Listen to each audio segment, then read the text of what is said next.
Good afternoon, everybody. Welcome back to the ramblings of a drunk Dutchman.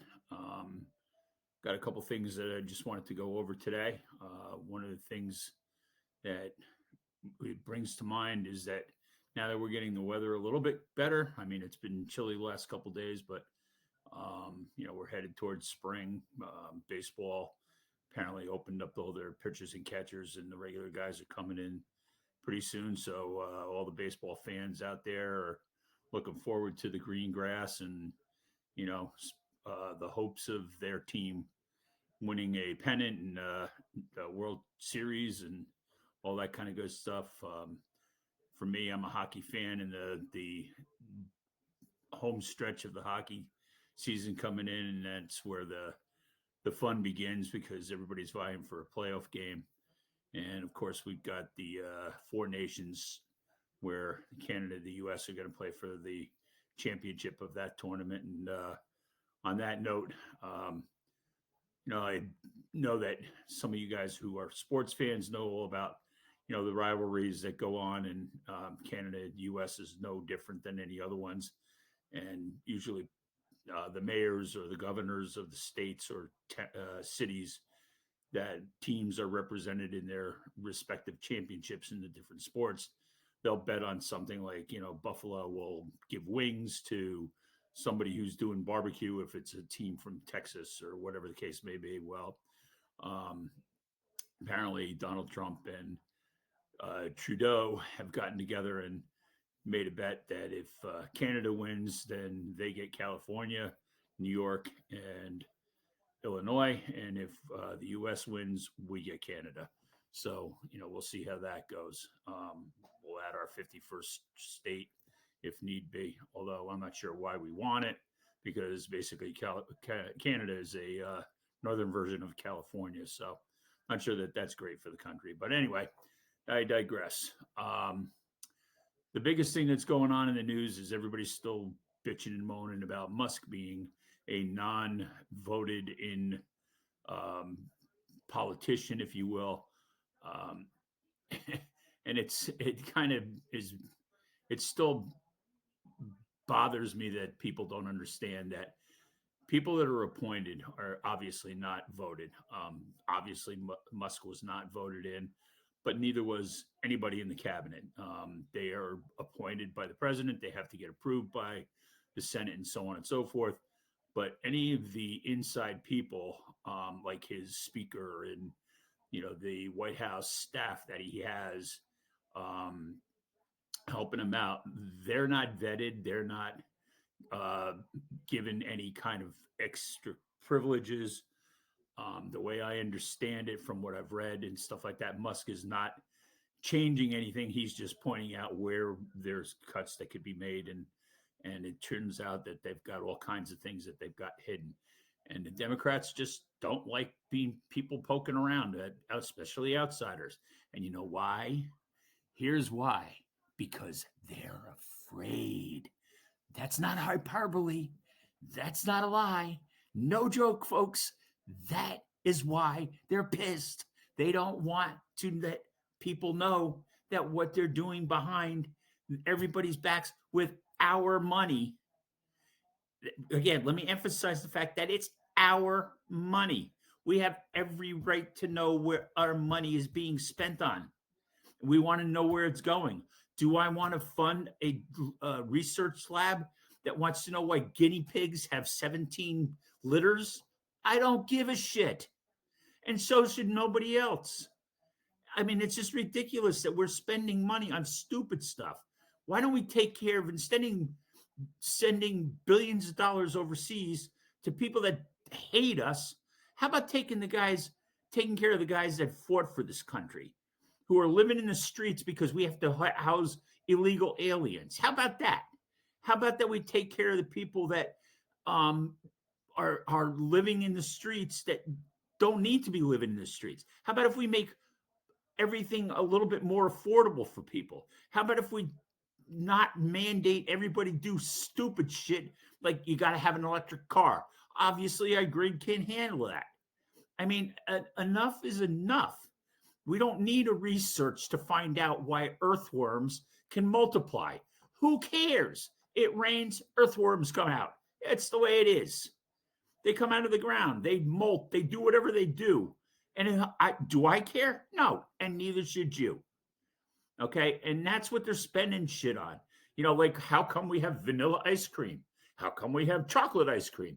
Well, we need to research for that. No, we don't. Okay. It's a guy in a lab that just threw some shit together and all of a sudden came out with an ice cream and went in business selling ice cream to people. And that's how that happened. Nobody cares. All right. So let's stop with the nonsense.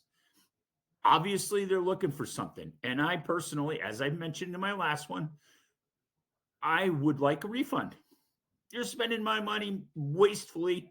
I could do a better job in helping myself, helping my family, and living a little better lifestyle than what I'm living by investing it and making money on my investments.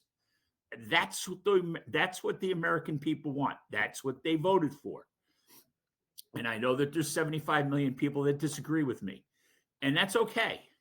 But we can have a normal conversation about it and have common sense dictate that we don't need money spent on stupid shit.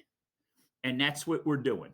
And it's just it is beyond comprehension to me that people just don't understand it because of their blind hatred for a man named Donald Trump. I mean, I don't root against any president. I didn't root against Biden, although towards the end I felt sorry for him because his family should be put in jail for fucking elder abuse because the man obviously was not capable of doing what the job required. And they just kept putting him out there and putting him out there and putting him out there. And, you want to go back to the whole thing about, non-elected thing. We didn't elect the vote Soros. We didn't elect Buttigieg. We didn't John Pierre. We didn't vote for her, and she lied to us for 4 fucking years. And people are. I mean, it's just get over it. All right. I don't root for any president to fail because I want them to do what they need to do to make my life better, your life better, and everybody's life better. And we should be thinking about that instead of, railing against each other. I mean, I've had many conversations with people, and we can agree to disagree. I had a conversation the other day with a guy who tends to lean more left than I do. We sat there, had a great conversation for 45 minutes. We didn't yell at each other. We didn't scream at each other. We didn't call each other names or stupid or any other adjective you want to throw out there. We had a normal conversation. And you know what? At the end of the day, we clinked glasses. We had a couple of beers together. We laughed. We joked about some of this stuff. And it's just, that's the way life should be. We should be able to have a conversation where nobody is getting so freaking upset because you hate somebody so badly. That is just not the way this country was built. This country was built on the fact that we have a certain amount of freedoms, yes, but we also have guidelines within those freedoms. And we should be able to acknowledge that. And it's, I blame it on a lot of different things. I blame it on the naughty corner growing up kids. I blame it on the fact that we were locked up for 2.5 years because of COVID, because we didn't know what was going on. Well, you know what? There have been many, many, many incidents where people have, or our country or our nation has had calamities like, the Spanish flu and all this other kind of stuff that took out many hundreds of thousands of people. And they didn't lock everybody up and quarantine them all. So I think the art of conversation has gone out, not to mention the fact that everybody walks around with a damn phone in their face and doesn't put it down long enough to have a reasonable conversation because everybody's staring at their phone. And, look, I'm not railing against TikTok or anything because obviously I got to put this stuff out there. But, everybody wants to, I don't understand how you can go to a bar or a restaurant or whatever, and you're out on a date or you're out with friends, and nobody's talking to each other. And if you are talking to each other, you're texting each other. You're 5 feet away from the person. Talk to them. That's how you grow. That's how you learn. That's how you understand other people, is because you have conversations. It's not rocket scientists. It isn't we have a rocket science that's trying to figure out where all the money's going. And like I said, the only reason the Democrats are crying about it is because they don't want them looking in the closets, finding the skeletons that got hidden there. Because I still don't understand how somebody who's making $200,000 a year as a career politician, and yet they're worth $200 million. AOC was a freaking bartender. Okay. She's making $175,000 as a congresswoman, and she's worth about $5 million now. How did that happen in 4.5 years? Where's the money coming from? And that's what I want to know. Because if you're a stockholder in a corporation, they have board meetings. You get a proxy vote. It happens every year. And they tell you where they're spending their money, where the money's coming from, how they're going to divvy that money up, how much of it you're going to get, and how much they're going to use to get this done. Well, look at the government the same way.